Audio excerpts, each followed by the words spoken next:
So I've been thinking about something for quite some time, and it's been bothering me a lot more lately.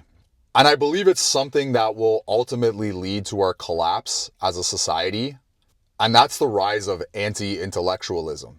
I'm going to do my best in this video to not piss anybody off. I doubt I'll be successful at that. But just a quick disclaimer, if you happen to fall into any of the ideologies I list in this video, I'm not calling you dumb. I'm not saying you're not capable of being an intellectual. I think all of us are capable of being an intellectual on some level. I'm just using this video to spread some awareness, and there have been times in my life where I have fallen into some of these ideologies. Anti-intellectualism is the general mistrust of professionals, intellectuals, generally in the science field or the medical field. I may lose people already just by saying that because they might know what's coming next. One of the biggest reasons why we have such a rise in the anti-intellectual movement is the technology we possess. Everybody has the opportunity to spread some misinformation and promote more anti-intellectual and pseudoscientific ideas. That phone that we have in our pocket is an easy way to spread misinformation, and it makes it easier to manipulate us as a society and control us. It also applies to different types of fallacies, such as a straw man fallacy or circular reasoning. So here's the part where people are going to start getting pissed off. And to be totally honest with you, I don't know if I care at this point. I was inspired to make this video because the other day I was on Facebook and one of my Facebook friends happened to post the meme that I've seen circulating quite a bit over the past week or so. And it went a little something to the tune of, Trump is going to change the name of tariffs to carbon tax so Canadians won't get upset.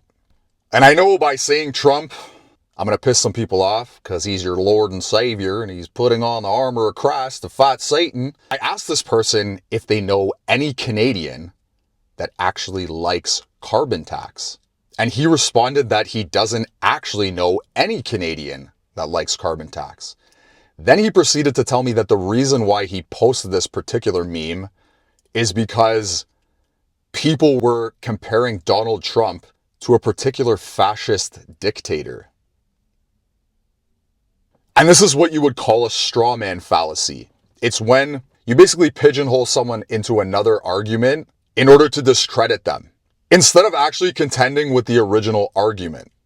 I see a lot of people doing this nowadays, especially with our current political climate. Now, my last video, which I thought was rather neutral, sparked a lot of these logical fallacies. I talked about authoritarian takeovers and people lost their minds. I guess I insulted their Lord and Savior once again, which brings me to another aspect of anti-intellectualism and another way that it's being used to promote anti-science and the disdain towards education, and that is religion. Religion has been historically used to keep us from evolving and divide us. It's been used to promote the flat earth movement. Like, we're living in a society right now that has gone backwards so much in intelligence that there are actual people that believe the earth is flat. And a lot of this comes from religious thought processes. And I'm not saying if you're religious or if you believe in God, because I believe in God myself, that you're dumb or you're a flat earther. But the doctrine surrounding Christianity in particular programs people's minds into believing these kinds of things, because it's a doctrine that was created 2,000 years ago. And it was a way to make sense of the world philosophically and scientifically from a point of view of somebody 2,000 years ago. We know that the earth wasn't created in 6 days. We know the earth isn't flat. It's not on posts. It's not on pillars. The earth is round. This is scientifically proven. We have satellites that can prove this. Somehow the internet has given one imbecile a platform to spread this like wildfire, and then people in vulnerable positions go down these rabbit holes and they start believing the earth is flat. If you repeat something stupid enough times to enough people, it almost starts to sound like fact. The earth is not flat. It's easily debunkable. But for some reason, people continue to fight this, and they have these groups where they all get together and they argue with scientists, and the debates with scientists it's comical how people actually believe in this stuff. And it's also scary because this is what's going to destroy our society. Another aspect of religion, particularly Christianity, is it gives this concept that there's this evil entity known as Satan, that a savior figure has to come in battle. I see a lot of people who seem to think that Donald Trump is some kind of superhero and he's like the second coming of Jesus, and it's like he's wielding a sword and he has armor on and he has a shield and he's like gonna fight the satanic overlords. And this is the problem with a lot of religious thinking. Whoever created these religions knew exactly how to brainwash people into being controlled, and it's still working even after all of these years of us having so many scientific breakthroughs and us having so much more knowledge about how the actual earth operates and how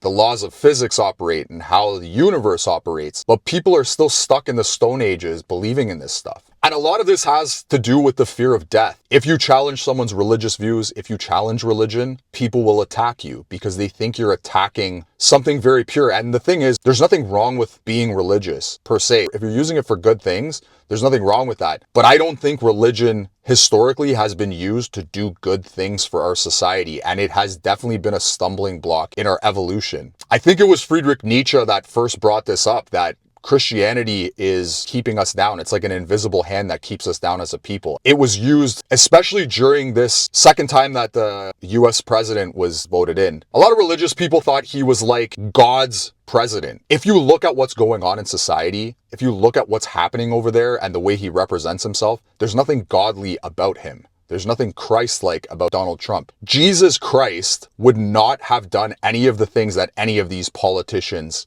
are doing, left or right, especially Donald Trump and Elon Musk, the shadow president. Another aspect of anti-intellectualism and another fallacy is cognitive dissonance. And you're seeing a lot of that now with a lot of these mega supporters that have lost their jobs due to all of the mass layoffs that have been going on from that government and Elon Musk's takeover. They don't want to blame the actual president. They just want to blame Elon Musk, which he's a big part of it, but you need to look at where you're wrong. And I think a big part of logical fallacies and a lot of this cognitive dissonance comes from people not wanting to admit they're wrong in certain aspects. And I've been there before where I didn't really want to admit where I was wrong, because nobody really wants to be wrong in an argument. Nobody wants to believe that their worldview could be wrong. But we're human beings and we're capable of being wrong sometimes. And there's nothing wrong with admitting that you're actually wrong. And I think more people need to do that these days. I do it myself. If somebody watching my video gets pissed off and posts something and there's some actual logic behind what they're saying and there's some facts to back up their statements, I have no problem with looking into it and seeing if I was wrong. Whenever I've talked about politics, whenever I've talked about certain religious ideologies, I've had people argue with me, and when I ask them to back up their statements with facts, they go into these conspiratorial rabbit holes, or they just start calling me names. I think the main reason why this anti-intellectual movement has spread so fast like wildfire, especially in the past 5 years, was because of the lockdown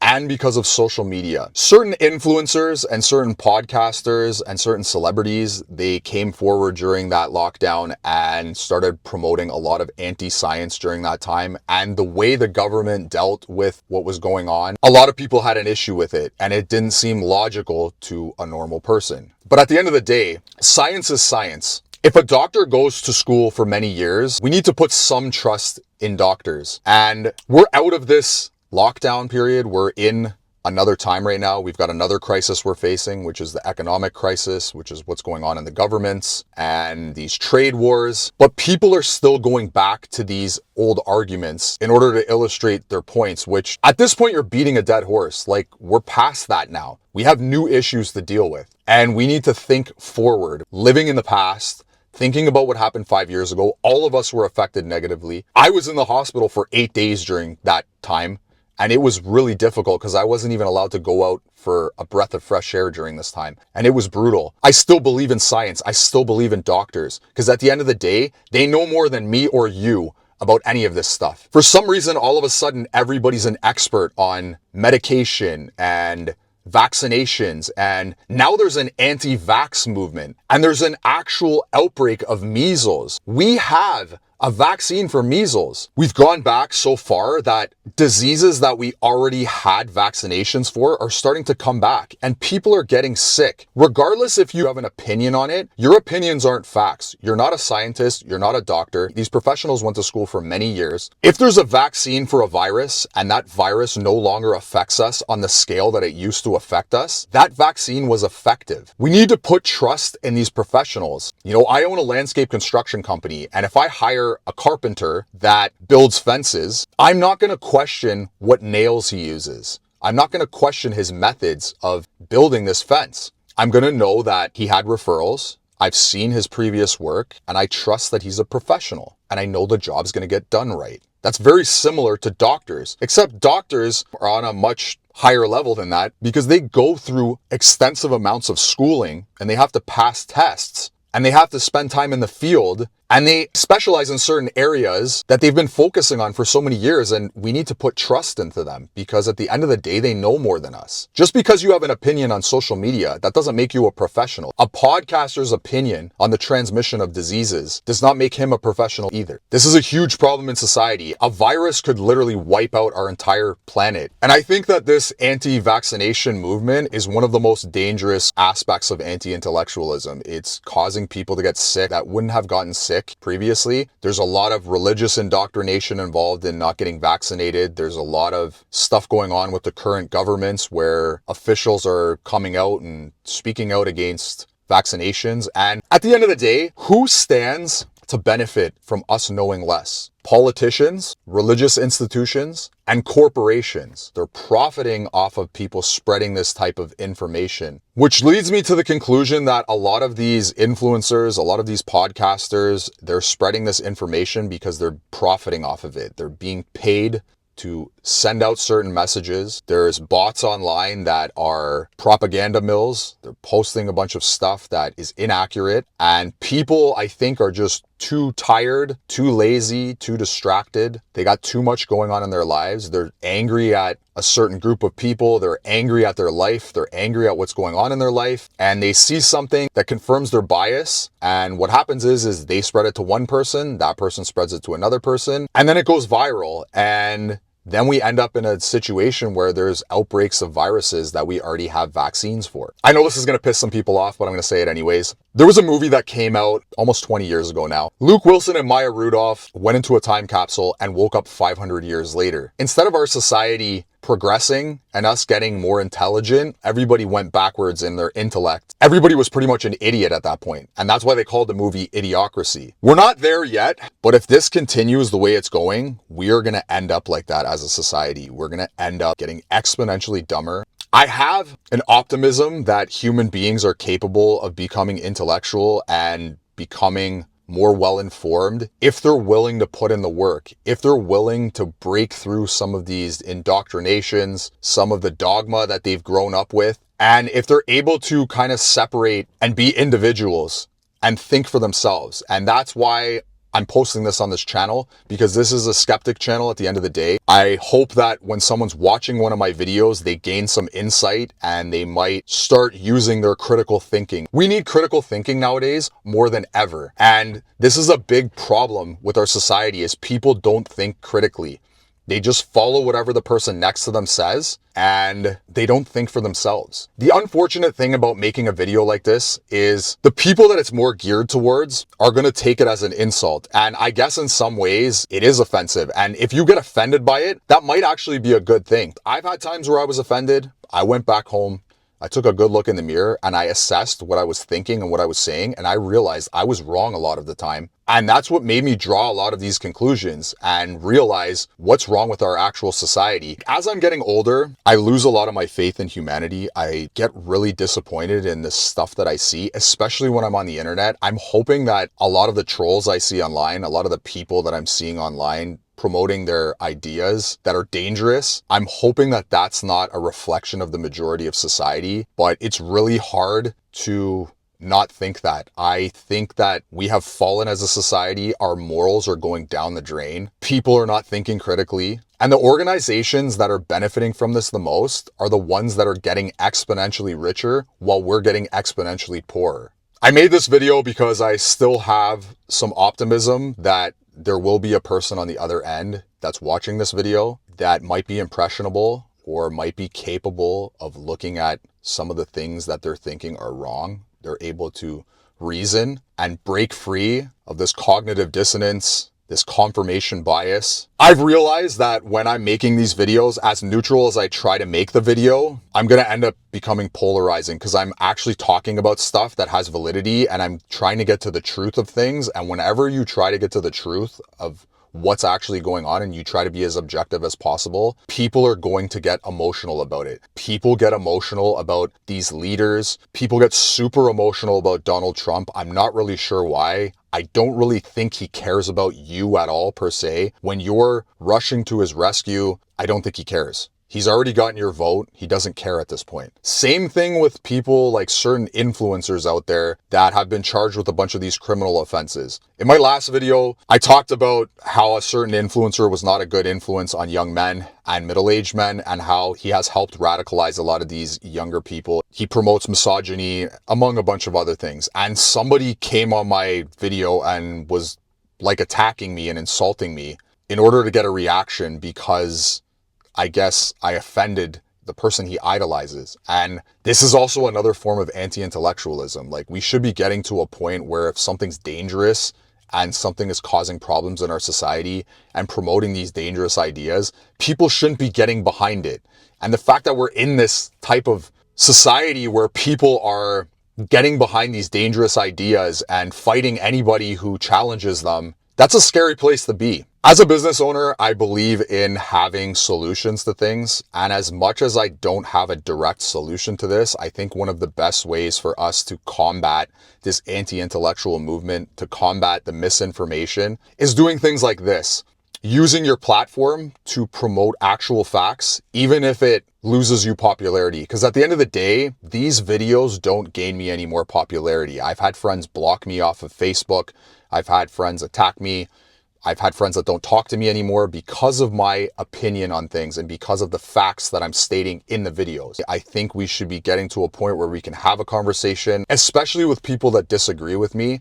I want to know how they think, and I would love to see people being a little bit more objective about things and less emotional about things, because this is a serious problem. This isn't something that we should be avoiding. As much as it's uncomfortable for me to make these videos and post them online and get attacked by people, I'm going to continue posting them anyways because I think it's important for us to be trying to make a difference. And at the end of the day, that's what I want to do with this channel. I want to be making a difference. I want to help people see some things that I couldn't see at certain points. I'm 40 years old and I've made tons of these mistakes. Even some of the mistakes I'm talking about in this video with the religious indoctrination, with believing certain politicians at face value, with thinking somebody cares about me that actually doesn't care about me. I've spent many years being naive and playing into anti-intellectualism. And I'm using this channel to show you that you don't have to make the same mistakes as me and you don't have to go through as much heartache and hardship